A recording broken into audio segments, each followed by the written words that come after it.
So let's face reality for a little bit.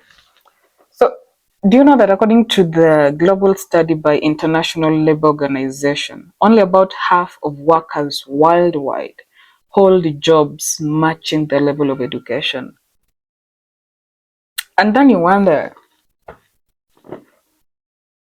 why do we even have education in the first place? Now, I'm not trying to discredit education in any way, but what is the essence of going through, especially for us who went through the 844? That is like 8 years, 9, 10, 11, 12, 13, 14, 15, 16 years you spend studying. And then after studying, and that one I haven't even put the baby years. The nursery school is not even there. So let me say about 20 years. You spend the first youthful year of yourself, you know, studying. And then when you get out, you don't have a job to go to. So where did the system fail us? Because it's so disheartening when you have individuals who are capable of doing something. Personally, I know, people that we've even studied with, but now don't do anything related to the course they studied. You know, because of the job market, you have to find another way to survive. I know friends who've, made businesses, yet they're educated in a certain field, but they go for skill set. You start a business, you learn the trade and do so well. You start something to do with communications or something to do with data programming. You just find a skill and you do better in that area compared to those of us who are still, having problems trying to look for this thing called a job. And it's so sad, even as where I am right now, we have interviews that are scheduled, for some later date.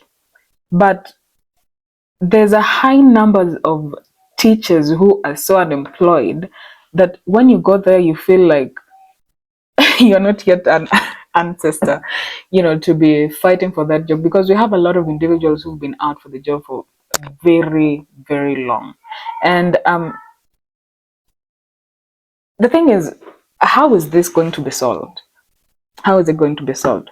The high levels of unemployment, and it's not even, let me say, in our country alone.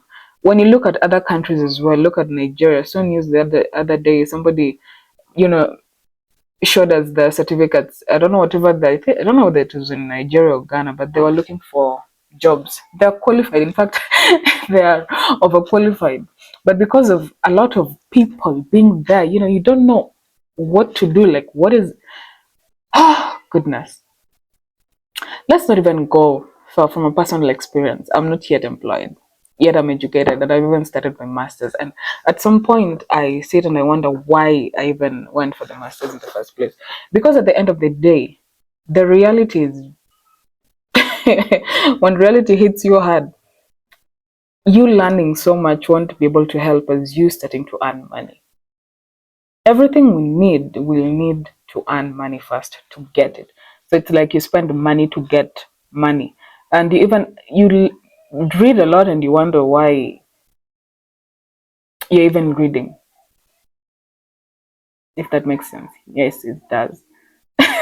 Because sometimes you can go for something and then it starts to become challenging, and then you're even like, why am I doing this when I already have something in hand? But I'm always for trying to better yourself. So in the world we're in today, if schools could just offer skill lesson instead of being taught things that we are not honestly going to use. How many subjects did we learn in school that, not offense, for general knowledge is okay, but in terms of whatever we learned, helping you to maneuver through life, to have a livelihood, no offense, but it's not working out. Some of the things, currently we have the competency-based education coming to replace the 844.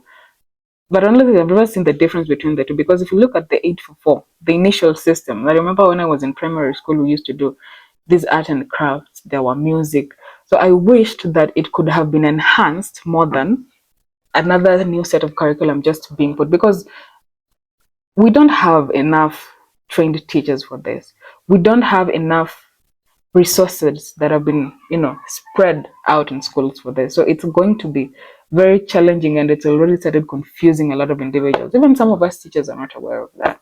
But this is just the field of education because that is what I know. That is what I'm on. I don't know about the other industries, but what is common is that there's a high level of unemployment everywhere. So if there's a way that instead of learning English and I'm a teacher of English, why can't you deal with the communication skill? Sometimes it's not about how good you have a command of language. As much as fluency helps, it's not how you know the language, but how you're able to communicate with the audience. So instead of just being taught grammar all the time, let's replace it with communication skills so that you know how to handle it. Let's deal with financial literacy. How do you spend your money? Let's deal with things like programming, computers, coding. Let's find skills that if are taught in schools, they'll be able to help learners survive the current economy.